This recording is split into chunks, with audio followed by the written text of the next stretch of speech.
Let the sun shine. Let the sun shine. Let the sun shine. Let the sun shine.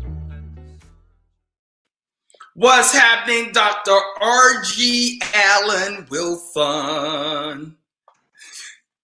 Hi, love.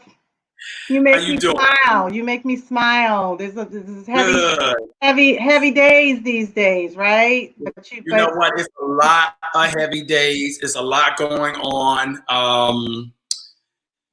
As you can see, I'm coming from a new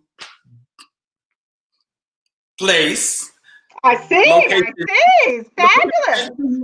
Keep under the wraps, but we had to get out the city for a minute and to breathe, because of what was going on and what is going on. So want to welcome you to the show. How's everybody doing out there? I see Rita, Suzette, Mark Anderson, what's happening? Leslie, what's going on? We got a good topic tonight. We are talking about how to deal with systemic racism and the implicit bias of the majority folks. Simply put, everybody right now is currently going through something. I mean, this thing is heating up more so. What's going on, Cheryl? What's going on? And I think what everybody's trying to really figure out before we start really getting into institutional racism, systemic racism, and what all that is, I think people are really, and we've been talking about this, having this conversation leading up to this, which was just mental exhaustion, how to cope, how to deal. And with all this information coming at you, you have protests to the left, protests to the right, protests in front of you. So what's the best way to deal with all of this? But right now, I know a lot of people wanted to talk about the topic at hand, which is what we're going through, and it's racism and this moment of change. I think a lot of people have been asked for the first time to fill in and talk to their organizations about what's going on. I know I was asked from my organization to give a speech and to talk about my experience. I really don't have time for that. I've been talking about that since I got there. And so what do you want to do now? What do you want to do now? Also, too, they just wanted me to, fill in tonight and talk tonight and kind of really give me 2 minutes. And I can't talk in 2 minutes. So what are we going to talk about racism? Talk about racism? Come on now. Yeah, well, we've been dealing with it for 400 years. So ain't nobody got time for that. Yeah, that's where I'm at. Where are you guys? How y'all feeling out there? This is going to be a show about y'all tonight and what y'all are doing. We're going to coach y'all through this thing, how to get involved. We are approaching Juneteenth, which is Freedom Friday on the next week. So we need to come together with a plan and a solution about what we can do and what you can do in order to make a difference. Everybody can make a difference doing what they need to do in their own method, in their own manners. For me, this is a way for me to communicate and to try to inspire and to give people a voice and to let them know exactly what it is that we can and cannot do from this vantage point. There are other people I was on a call with today that we're trying to create a platform, audios similar to Facebook, to be able to have a safe space for African Americans to be able to have conversations, because we feel as though our voices are being muted on Facebook. So that being said, I think there's a lot of opportunity for us to do a lot of different things and to deal within this system. And it's our time and it's our moment. So, Doc, how are you doing? What's really going on? How are your clients?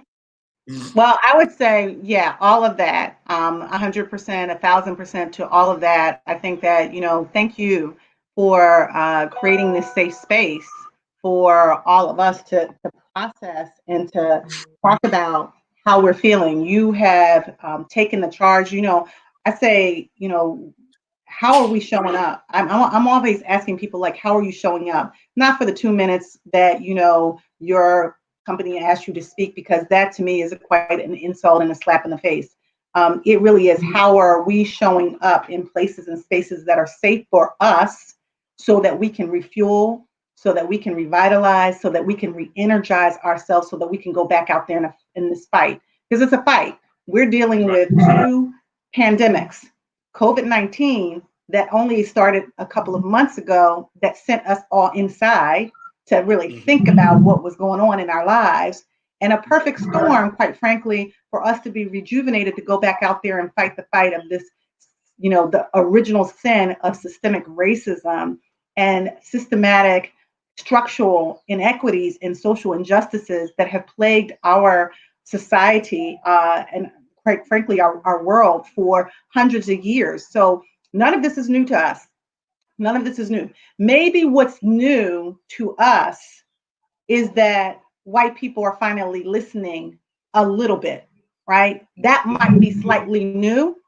And I would say to my partially woke brothers and sisters, white brothers and sisters out there, there's more work for you to do, because none of this is new to us. We've been screaming at the rafters that Black men and women are being assassinated literally by terrorists, and not all police are bad. Just not all white people or not all Black people are bad. I don't believe that putting people in a monolithic group. At the same time, the injustices are glaring, and now when we're finally getting a voice or a platform to be heard, Black Lives Matter didn't just come up. It didn't just start. All right. This has been, Black Lives Matter has been going on for several years. What is different now is that before, when people would say Black Lives Matter, we would get the retort that, well, all lives matter too. And my position was, well, then if all lives really matter, then there would be no need to have a hashtag Black Lives Matter. Right. If really all lives mattered, if we didn't have all the social inequities and the structural barriers and the systemic insidious racism that has plagued our country, this yet to be United States for years, if we didn't have all that, then we wouldn't have any need for that. So people are struggling, people are suffering, but there, to me, I feel like there is a little bit of a glimmer of hope. And what's interesting, Charlie, is if you talk to, because I have clients of all ages. My youngest client is 12, my oldest client is 86. So I have clients of all ages. I work with couples, all ages. And what's interesting is the commentary from the older generation versus the commentary from the younger generation. And we need to bridge the gap, because we need both. Because the older generation sits back, they real calm, and they're like, we've been here before. Right. We've going out there and protest. We've been here before, and we can give you some information about what we've done that worked and what we've done that didn't work, to fuel and give you the ammunition so that you can harness the right tools for the right platform for the right time. For the young folks, yes, they are outraged, and they're looters and all of that. But at the end of the day, they're also very, very peaceful protesters out there that have been out there and been consistent, and really now have a voice and a platform to create some systemic change. We're talking about complete reform from the bottom up. Now, the other thing I would say, Charlie, is that in order for us to have the long-term systemic change and reform that we need to be mentally well, because you can't get in a fight and expect to win if you're not mentally well, and if you're angry and enraged. The rage and the anger, that has a place and it has a purpose and there's value to it and it's valid, but we can't stay there, because if we stay there, it's going to eat us up from the inside out, and then we will not be effective. And that's what I'm seeing a whole lot now. People are just getting in touch with their emotions, and they're saying, oh, I got permission to use my voice in the workplace, when quite frankly, every client that I've had that is working out there, they're getting these I guess paragraphs, if you will, or statements, if you will, of we're with you. And many of my clients are feeling like, well, the side eye. Are you really, when you're still firing people of color and still not hiring people of color, you're still not creating change in policies and procedures and practices that impact us? So what does it really mean to be with us for Right. not only the short term, but the long term? Right. So I think everybody who just came on board, I have Dr. R.G. Allen Wilson with me tonight, and our conversation is systemic racism, basically known as institutional racism, and also implicit bias that we get from our white counterparts, being the majority race. I think there are a couple of things that I heard that through the course of this, and some of the things that you touched upon. Number one, I think it's an awakening for a lot of white people to really understand that this is the first time that they've really, I want to say, really get their where they are and their place in this society. So a lot of people have thought, hey, I grew up, I got some black friends. Excuse me. I got some black friends. Everything is good. That's an implicit racist statement in and of itself. Right. Because it's demeaning in the sense of you have black friends. Yeah, you can have black friends, but do you understand the struggle? So the bottom line is, I think this is where we are. So I want to move this conversation forward because I think we can always stay into the place of, this is wrong, this is wrong, this is wrong. We know that this is wrong. That's why when they asked me for my job, did I want to speak? I was thinking about it. Then I was like, you know what? I'm distracted. I'm running for office for Howard. It's just too much for me right now. I got to focus on one thing that I love. And what I love is Howard University. So that's number one. Number two, I didn't really have time to deal with this at the point where you wanted me to deal with this, but you wanted me to deal with it in the confines of how you wanted to deal with it. So there are a lot of people now that are working for companies where companies are trying to come up with their mission, their motto, what should I do? What can we do? But then at the same time, they're not walking the walk as you stated. But then there are companies, and I think this is the question. If you are asked this question, if you are on this call tonight, this is the question you should be asking your employer. I want to work at a company that is going to root out the races in the company. And if that is not their end goal, then that is not the company for you. As an African American, as a Hispanic, as an Asian, as whatever the case may be, that is what you need to do. That's the question. If y'all going back to work tomorrow and they're asking you what you need to do, what is it can you do?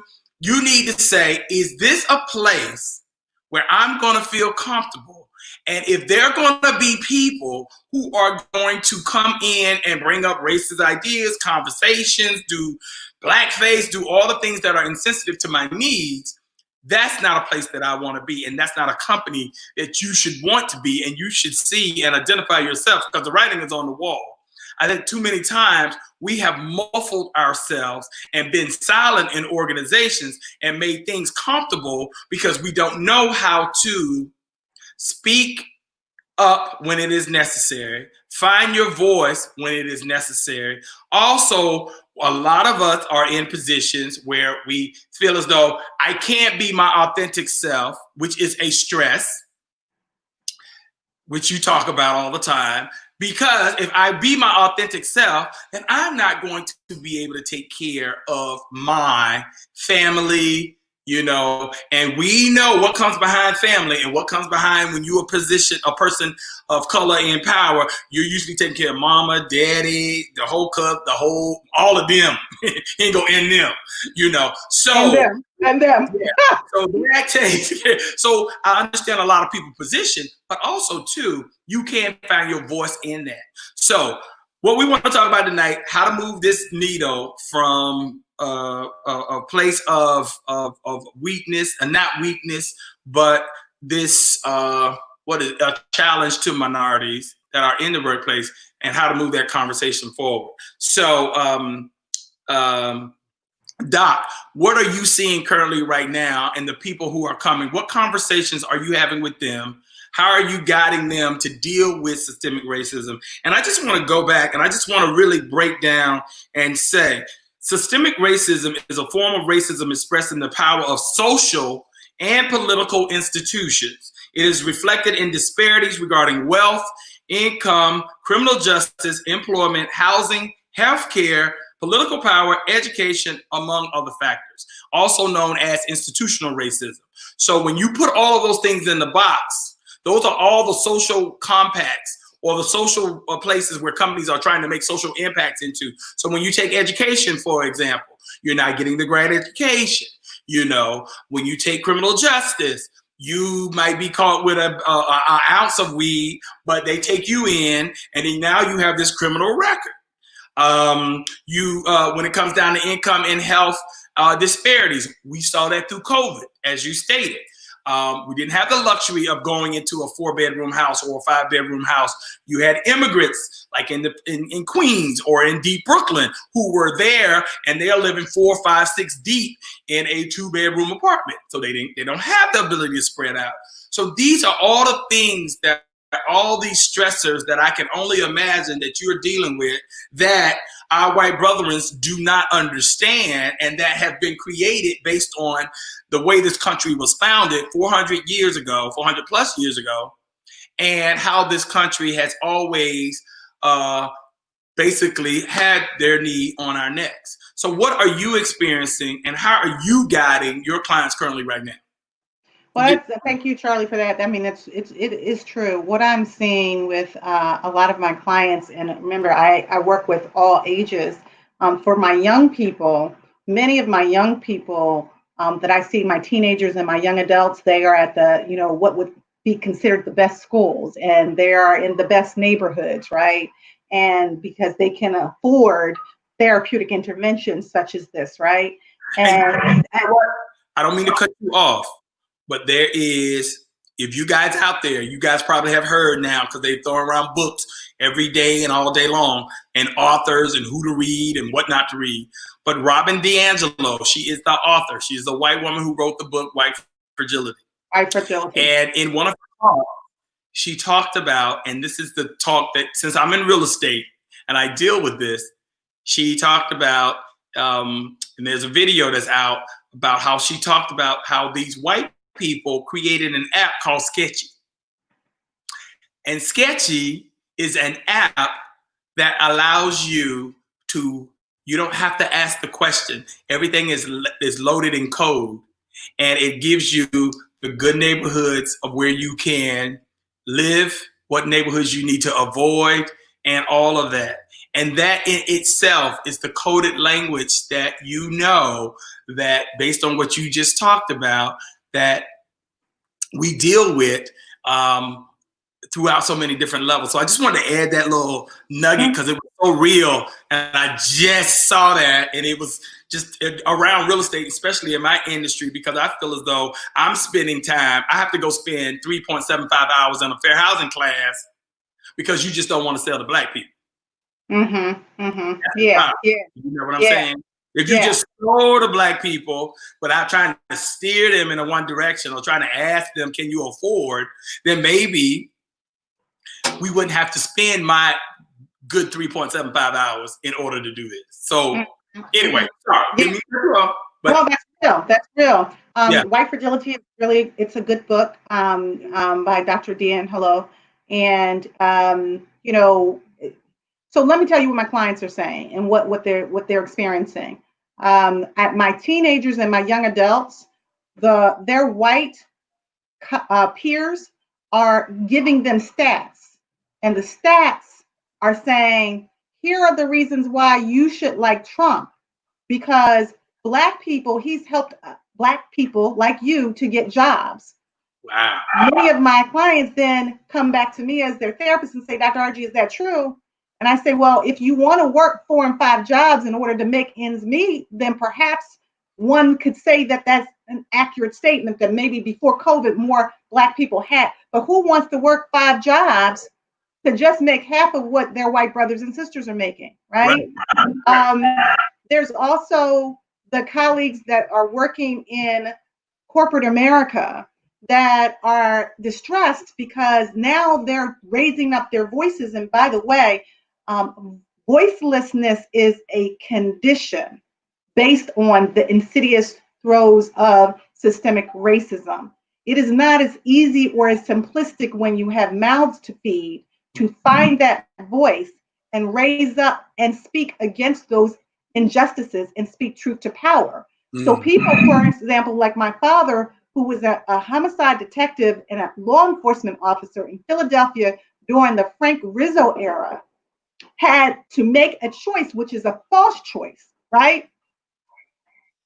Feed my family and stuff my emotions about being called the N-word when I'm at work, or go off on someone, lose my job, and then my family can't eat. That's a false choice. So that's what many people are talking about that they're experiencing. And now that we've got this social unrest, they're having to deal with commentary. I'll give you an example. I had a client today who is taking a class in race and ethnicity. And in the class, she has to give feedback to the comments. But where the school is in the suburbs. So two of the comments, one was, oh my goodness, I didn't know that redlining even occurred. I had no clue. This is a white woman with 3 kids in the suburbs, right? The other comment was, if Black people would stop trying to be white, then we wouldn't have an issue. So now she's supposed to respond in an online class without the benefit of the professor to navigate that conversation. That doesn't leave us in a place where we're safe. Last example I'll give you. Couple, this you'll appreciate this in some ways. Had a couple who, were doing extremely well. He's, both of them are doing well. They purchased the house not too far from where I live. And in the closing, I think I may have told you the story. They gave them a hard time, but they basically had enough money to, withstand the barriers that they were putting up. In the closing, and I took a picture of it, the key that they gave this young couple, and they've given me permission to speak about this, to go into their first home together, was the key of a monkey. Wow. That was the key to open the door of the home. Yeah. The part at the top, it was a monkey's face. Yeah. Yeah. This is the insidiousness of what we have to endure and swallow in many cases and not elevate our voices. Right. And so what I'm saying to people is, first you got to process this stuff, because if you don't, you will do 2 things. You will either explode or implode. Neither is a good choice. Right. Because you're taking in all the trauma from years ago, hundreds of years ago, compounded on what's going on now. So now it's not just, as we talked about last week, post-traumatic stress disorder, it's continual traumatic stress disorder. You add to that watching these videos that we know could be ourselves or our children, and then have to withstand the conversation of the talk. Oh, that's the other thing. She asked, one of my clients asked their peer, did they ever have the talk? And they said the talk about like the birds and the bees. Right. I hear you. Well, you know what? I'm going to go to the questions, because Christian Clark said, just like we are in the midst of a pandemic that has been called a public health issue, racism is a public health issue that has affected Black and brown people for generations. Very true. It is a driving force of social determinants of health, like poverty, housing, education, access to health care, employment, and the barrier to health equity. Correct. And I do know that basically America has not dealt with the stain of racism because they tried to erase it out of our books.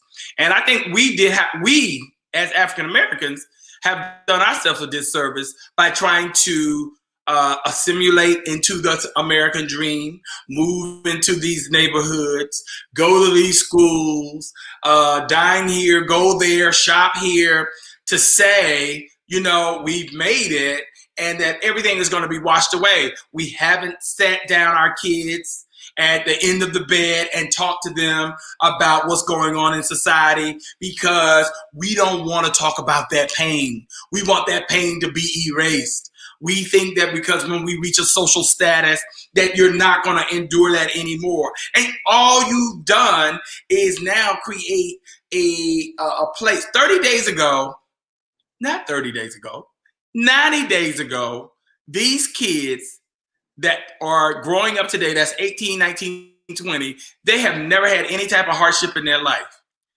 90 days ago, they had COVID. So you were dealing with trying to manage them in that environment and telling them that they got to stay in the house because they felt that they were entitled. And I'm talking about black kids, not just white kids, black kids. And now, 2 weeks later, two weeks ago, you're dealing with now the race problem on top of this. There's nowhere for us to go. We got to deal with this. It's time to have conversations. And like your book say, it's time to have courageous conversations. It's time to have courageous conversations based on the fact that people got to put in the work. Everything, if we want things to be better in our community, we have to put in the work. And well, we also have to look at, I'm sorry, Carla, look at not only the externalized racism, but the internalized racism. Exactly. Because the thing is, and this is a good way to look at it, and I can't take credit for this, but this is my girl Lucinda said, if you put in the work, like, and this is directed toward white people, if you're out there and you're listening and all my allies, I salute you. Black power all day, every day. I know who you are. I see you. I witness you. You know who I know. You know I know you. But just like they will put the effort and the time and to read 3,000 reviews on Yelp about which restaurant to go to, that's what I need you to do about me and our struggle and what it takes if you really are concerned about what it is that you can do. So let's start putting in the work. Why do I know more about the Holocaust than you know about slavery, Jim Crow, all the things that kept me down and kept my name, down? Women with the suffrage movements that came official in 1920 to us being able to vote in the 60s.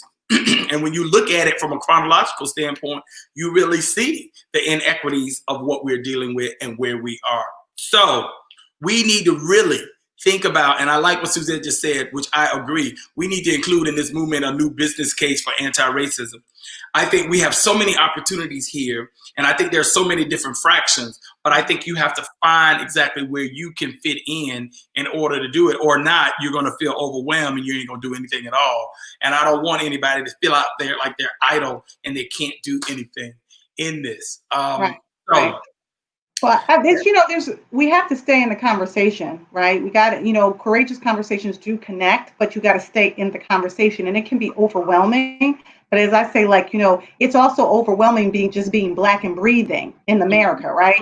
The conversation about I can't breathe, you can use that as a monolith for almost anything, not just a knee on the neck until the person's life is, taken from them, but not being able to breathe at work and not being able to breathe in your academic institutions, so stay in the conversation about how it is that this insidious thing called racism that really is a virus, right? We're dealing with COVID-19, but we're dealing with the virus of racism.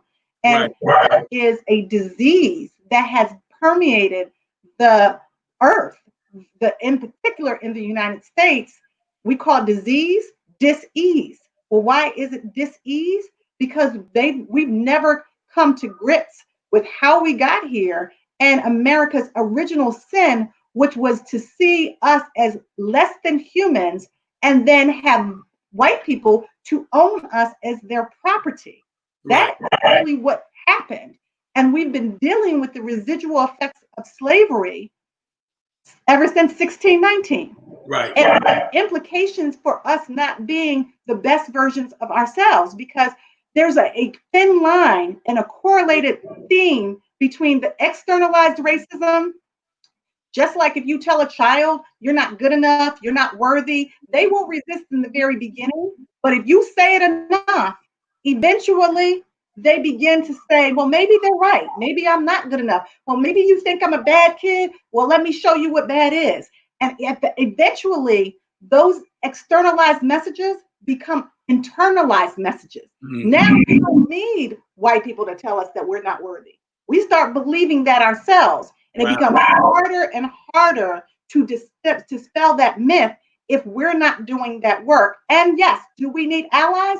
Yeah, any type of forgiveness and reconciliation that needs to happen with people telling the truth. Truth, trust, and transparency leads to transformational breakthroughs. Right. So tell the truth about what it is, not alternative facts, not that you have one or two black friends, not that you're not a racist, not any of that. It's simply that you have been complicit in your unearned power and privilege for hundreds of years that has given you a leg up and given Black people a leg down. That is the truth. Right. So, you guys got here tonight. Thank you for coming in and thank you for joining. I have Dr. R.G. Allen Wilson, and our topic tonight is how to deal with systematic racism and implicit bias from our white brethren. I know you guys are going through a lot. I think you guys probably been asked by your boss, by your coworkers, how are you doing? How are you feeling? What's going on? I can only imagine you guys are bottled up. You've been in the house all this time, and then now we're dealing with this. So it's something that we all are dealing with. And it is something that affects us, and we don't even know it. I think a lot of people don't even realize the mental instability or the mental anguish that we've been wrestling with. And we're trying to figure out why we're lashing out and where did that come from and what energy are we giving off and how do you escape that place of anger? How do you escape that when you are, like you say, when they want to dehumanize you and make you feel less than a person? And you have to still go out every day into this world. And if you have a black son or even a black daughter, I mean, you know, recently the black women now are catching heat and more so than, I mean, you know, between Breonna Taylor, Sandra Bland, and others, you know, being killed on the spot, going in, breaking up misidentity and all of that kind of stuff. You are seeing it on full display, and especially under this administration. So these are the different mental anguishes that we are going through on a daily, and we have to know how to protect ourselves, how to protect our self-care, how to escape it, how to deal, process, but understand that it's not about us, it's about them, you know, and how do we move things through. Kristen brought up a good thing here. She said that PTSD, post-traumatic stress disorder for Black people, is PTSS, post-traumatic slave stress. That's a good one. It's residual effects of slavery. Yeah, we are dealing with the continued multi-generational trauma that is internalized on all aspects of our lives. And mainstream mental health services need to recognize what we bring when we come to seek services. That is key. However, when they talk about today, defund the police, which I don't say defund the police, we all want protection, okay? So I'm gonna use reallocate the funds of the police, not defund the police, but reallocate the budgets that go to the police so they will not become, so basically demilitarize the police force, use that money to go into social services with mental illness, because what happened in a lot of past legislations, budgets were cut in cities and the state level, and now you have the police department trying to deal with mental illness, and they're not trained to do that. And that's where you see a lot also too, because you remember the guy down in South Carolina that was out suffering from and the guy was trying to say, do not shoot him. He suffers from autism. Mm-hmm. Yeah. And he was trying to, let him know, and they shot him.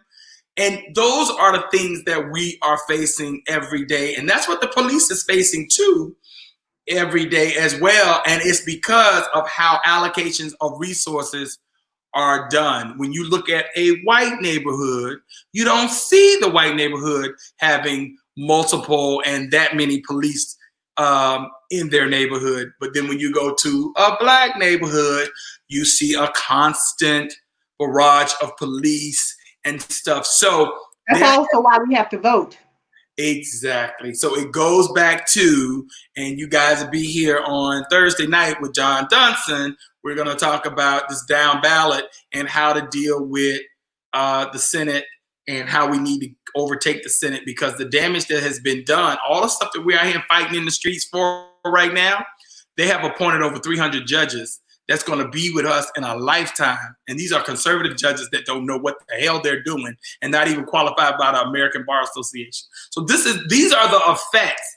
That is the still institutional racism that we are dealing with, and that our generation kids will be dealing with going from here forever. So it's deep, it's layered, and we got to deal with this thing. And these are our demands on what we should be dealing with currently right now. And as Cheryl said, we should really be thanking Ronald Reagan for this, because he created that mental health and homeless crisis on a narrative. And that's true. That's when that all came about. And that's why that West Coast homelessness situation is really severe. Yeah. So, where do we go from here? Charlie, well, one of the things I think is that we have to really, I already said stay in the conversation, but go deeper in the conversation, right? Sometimes we stay too cursory. We stay too much on the surface. And my job as a therapist, if they wouldn't pay me if I just had a chatty Cathy conversation with someone. It really is you just said it's layered. When you peel back the layers, from an onion, it makes you cry. And so when we're talking even about the implicit bias, right, that is soaked in through and runs through the artery in the vein of America, that finds its place very insidiously in everything. So there's a couple of examples that I wanted to point out that I think we sometimes say and we don't think about it, right? So why is the White House called the White House, right? Is it just because it's white, right? Or is it because they never intended for a Black man to be in the White House? Right. Why is it that angel food cake is white? Because like an angel is white. Why do they say great white hope, right? The great white hope, the one that's supposed to like come in and save the day, white. Why are Black sheep? Why is the implicit message about Black sheep is that you're a bad egg or you're a bad seed, right? These are insidious messages. And you can, if you just sit down and think about all of the implicit biases that permeate the atmosphere, you will come up with hundreds of thousands of ways in which these messages have permeated our mindset. So much so that if we go back to Ahmaud Arbery, those people gave us the tape that they videotaped. Right. Why did they? Because they thought that when the public sees this, surely they will say that hunting down a man for running was justified. Right. Jogging, not running, taking a jog. Right.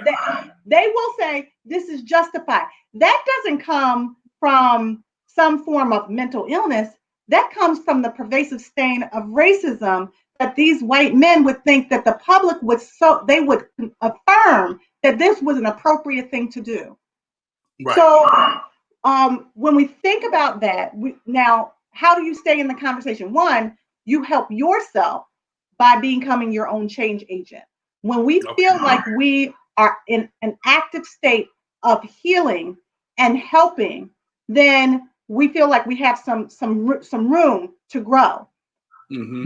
We can't always just preach to the choir. We all know this. We do need white allies. Now, here's what I would say about that, is that it's time out for white people calling people up and saying, hey, I want to know now, educate me. Do your research. Right. Do your own work. Say, hey, now that I'm learning more about what you all have gone through for 400 years, I want to have a conversation with you to learn more. Right. Right? I like that. And I think that is key, because if you really want to know, you want to have the conversation. I've always heard, I don't want to say anything on social media because I don't want to offend. or I was told to be nice. I was brought up to be nice. I was told not to because I don't know where the conversation is going to go. When they all know when they go back home, they got that Uncle Ned who's sitting there at the dinner table saying all the things that he said and trying to say everything because it's inherent. It's a learned behavior, you know, and it's just something that they are born into that they don't even realize that they're born into this and that they have to deconstruct it in order to live a fruitful life. Because at the end of the day, white people can be segregated in their own life. They can go to school, they can grow up in their neighborhood, they can live and get their job, live in their neighborhood, vacation, and not even come in contact with any African American, and they think they've lived a life, a full life. But in actuality, in their minds they do, and they don't have to. White people don't have to walk around worried that their son or their daughter will get assassinated while white. Mm-hmm. Now they may do something and that may happen, but this is another thing that they white people do, which I would say stop doing, but stop one-upping pain, right? So I actually had somebody go off of our platform a couple weeks ago when we were talking in the quarantine talks about Ahmaud Arbery. And this woman, I basically said that, you know, our story is relevant. Right. Right. And do not devalue that story by saying that in your community, you're treated badly by Black people. I don't condone anybody treating anybody badly. Right. But simply because that is happening to you does not then minimize our experiences. So that's another point of reference for many of us, is to see our story as valid, right? To empower ourselves to be able to share that experience and not minimize it as if it does not have value. We also basically, Charlie, have to externalize those emotions, as I said before. If you can't journal it, write your poetry, do whatever it is that you need to do to get it out. Because if you don't, my fear is that we have a bunch of ticking time bombs running around, walking around, ready to explode because we have not expressed our emotion, our pain, our rage, our hatred, our anger. All of it is valid. The emotions are real. It's what we do with it that makes the difference. In order to heal, you have to feel, but you cannot heal what you do not reveal. Once you reveal it, then it's time to do the work and deal with it. Right. I love it. Kristen Clark said there is a privilege to not have to research, learn, or know anything about racial justice issue. That is a privilege. Also, she said it's exhausting having conversations with white folks who have not done their research. Google is your friend. So yeah, Google is your friend. Also, too, you have Tim Wise, you have Robin DiAngelo, and you have Jane Elliott.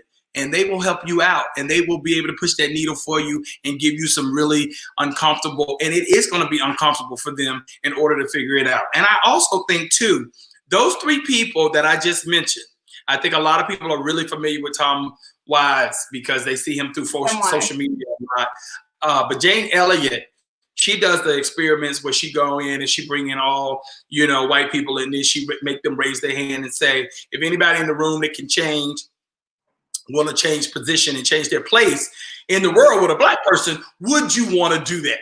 And nobody raises their hand. And she's like, do you really believe? And in your heart of hearts, would you want to be? No, she said, I don't think y'all heard me. Would you want to raise your hand and change to be a Black person? She said, and nobody raised their hand. She said, well, obviously it lets you know that there's a problem being Black. And she said she can melt somebody down who comes in, full-blown racist, who is just like white power, everything is about this and it's about us, and there is no thing called Black Lives Matter. And in 5 minutes, that man could become a little wet rag, basically, through her exercises. And it's some really important in conversations. And I think even Black people need to listen to them because they know white people. Not that we don't know white people, but I still do think sometimes that Black people don't want to believe some of the things that white people do because you've never encountered them in your space, or some of the things that they believe about us. And so therefore it's kind of hard to fathom that, oh my God, they think that way? Yeah, they do, unfortunately. And so once you start deconstructing that, then you can have an honest conversation and understand, hey, it ain't about you. You know, things that are put out there, this is history. This is long work. Everything is work. You know, it's time for us in America to start existing and to start really living an authentic life. And that means that's on all fronts, whether it's in your relationship, at work, with your family, with your friends, with your significant, your other or partner. You gotta live an authentic life. And the more you do that, you release those stressors, and then those people don't have to come see you. Well, I would suggest they come see me anyway, only because one, I can help them to do that. But two, I think just like we go to the dentist, you know how I feel about this, just like we go to our no one would ever say, you know what, you don't need to go to that dentist, or you don't need to go to your GYN, or you don't need to go to your general practitioner.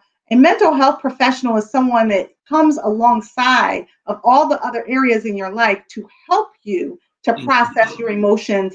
And before COVID, when we were so busy, I would hear people say, well, I don't have time for that. And what I would say is, I don't think you can afford not to, right? Because your very livelihood and the generations to come is depending on you being mentally well. And mental health and well-being should not be separated from physical, spiritual, psychological, relational, emotional. That should not be separated from that. Because if we're not mentally well, then what does it matter all this other stuff that you have, right? And I would say, we have to have some boundaries. Like there's a lot of people that are constantly watching the news. You've said this before, Charlie, in terms of how do we take better care of ourselves. We have to sort of try to have a balance with not consuming so much, especially the Black people, right? Because we are already experiencing trauma on overload. So give yourself permission to watch a funny movie, or have another kind of conversation, or cook a nice meal and process. I would say do that with your kids too, because you want to have the necessary conversations with them. And I've done a whole piece on how do you talk to your children around these issues. Do not lie to them. In some ways, that's kind of how we got here, right? Because parents got so comfortable with living a certain life, trying to pretend that we sort of had arrived and that we wanted our children in the best schools. And then they ended up in therapy because they knew inherently that something was different in terms of how they were being treated. So we got to be honest with our kids about the stain of America, and then have them be a part of the process in terms of reform. Right. They have agency, they have energy, they have innovation. They're quicker and faster and sometimes even smarter. So have them be a part of the process to move us forward, linking up with the wise, or the what do they call it? It'll come to me, but it's the person who is a little bit elder statesperson. Elder statesperson that's wise, but that young buck that's got energy, linking up and saying, okay, how do we move this needle forward, and how do we eradicate this thing that was never meant to be in the first place? Because I said, like this morning, racism is a socially constructed ideology. It's not even based in biology. Right. It's not. I know. We're human. It's the human race. That's who we are. Right. The black, the white, the yellow, all that was socially constructed in order to keep people in an elevated state with power and privilege, and to keep other people in an oppressed state, subjugated and segregated. That was the whole purpose of this experiment that they feel worked out pretty good for the white people, and not so good for Black people. But it's time to shuffle the deck. James Baldwin said it years ago. He's such a prophet. He said, to be a Negro in the state of America and relatively conscious means to almost be always in a state of rage. Mm-hmm. But then he said, we hold the trump. So he said, be patient and shuffle the deck. I mean, he has such drop the mic moments. And I couldn't believe Morgan and I were watching that the other day. And I was like, he said, we hold the trump. Right. Patient and shuffle the deck. Right. And I took that to say, we don't know the power that we really have because we've been fed so many lies about our inadequacy and our being less than, being subordinate, and not having power. And that's just not true. Yeah. And no, the more you travel the world, you see the globe, you see the appreciation for us outside of the U.S. in the construct of this wall. Why you think people in Paris and people in Australia and New Zealand and where they have their own version of racism in these European countries, in London, they have it against the Caribbeans. In Paris, they have it against the North Africans. You go to Germany, they have it against the Turks. So everybody of color, you Palestinians and the Israelis, it's all of the, brown, black people, but also too, they're taking their cues from us. They see our courage. They see what we do. They see us standing up. And that's what I love about travel, because when I go outside of America and outside these walls, I realize how much value. And over the years since I've been traveling, I realized at an early age the value that I have and the impact that I make on so many people around the globe. And I always said, I just want to take the 35 million or however many, 40 million African Americans, I just want to pick us up and just spread us across the globe. Let us go and see exactly how people really think of us, then bring us back here so we can then say, oh my God, we really are the culture. We influence the world. We were the only group of people who were brought here. There has been no construct of anything like that in history. Right. We're not immigrants. We didn't come here for a better life. We were born here. We're not immigrants. Exactly. So understand that you built it. Understand that they use you to build it. You have been capital. Basically, you raised the money that they have. Yeah, we need reparations. I don't think it'll ever happen. But yes, it would be nice.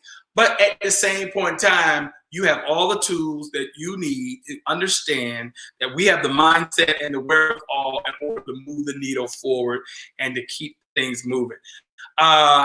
We're going to close because we're approaching the hour. Y'all got any comments out there that y'all want to talk about? Anybody want to say anything? Anybody feeling a certain kind of way? Don't know how to say something? They're asking you at work to do something that you don't want to do and you don't know how to get out of it. We might have somebody that can help you, get past that. But I just want to thank you again, Dr.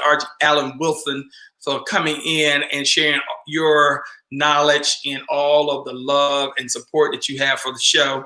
And for all the things that you do, and for all the people that you inspire and all the people that you help in your purpose in life. I think it's really great. All the things that I see you doing and you growing your business and in your practice. So, I mean, who would have thought we would have been here 90 days ago? This thing is moving at lightning speed. Yeah. And then you join this show and I do the quarantine talks. By the way, Shirley Ralph is going to be on quarantine talks with me on Thursday morning at 10 a.m. Okay. She and her son, Etienne Maurice, who put out a powerful activist and artivism video. And so they're going to be talking. And he also was shot in the streets of Philadelphia when he was at Drexel, left for dead. So he's going to talk about his experience of violence. It wasn't by cops or anything like that. They're also going to talk about how do you have the conversation, the courageous conversation with your son or your daughter while in the midst of what we're going through. So it'll be a great conversation. Hopefully everyone will tune in too to Active Strategy. All right. Well, thank you for coming in. Thank everybody for joining the show. Tomorrow, catch me with Derek Fleming. He is going to be talking about opening up the favorite Red Rooster down in Miami in the Overton section of Miami. And we're going to be talking about how he's doing that in the age of COVID, as well as a recession, as well as Black Lives Matter. Very smart brother. Love that brother. And then on Thursday night, we're going to have John Dunson, who is the Facebook owner of the social media network. And we're going to be talking about why elections matter. And we're going to be specifically talking about the Senate race and a little bit of the VP race and kind of narrowing that down and what's going on. So we'll bring this back. KD said we need part 2, 3, and 4. Yeah, we're gonna keep y'all moving and keep this conversation going because there's so much out there. Everybody is impacted with this. This is a moment and it is a movement. And find your place. Find out what it is that you can do. That's right. With any organization, get involved. If you can give money, give money. If you can give your talents, give your talents. But this is the time to get off your butt. Go out there and march. You don't have to be in the big march. There's small marches in small little towns all over. But get your voice heard. Lots of ways to protest. You don't just have to march. You can organize. You can mobilize. You can strategize. There's lots of different things that you can do. So don't feel bad if you are not out there marching, because some of the work is that we all have to be at the table at different levels. And I always say, social media now is the new Black church. What we do in the Black church, how on Sundays when everybody used to sit up and they used to meet after church and they used to have conversations. Fellowship. That was church after church, right? Yeah, and you used to talk about your finances. I mean, you talk about who to vote for, the elections, all of that kind of stuff. Well, you can create your own social media group right here. You can create what else that you want to do in order to move the needle forward. So just find your path, find your purpose in order to help people out and help to move this conversation forward, because you need to get it out because people are stressing about it. But then also too, you got to fall back and re-energize yourself so you can then go back out there and help everybody. So with that being said, we're going to say good night and we will see y'all tomorrow. Thank you. And we'll see you next week, Dr. Arthur. Let the sun shine. Let the sun shine. Let the sun shine. Let the sun shine. Let the sun shine.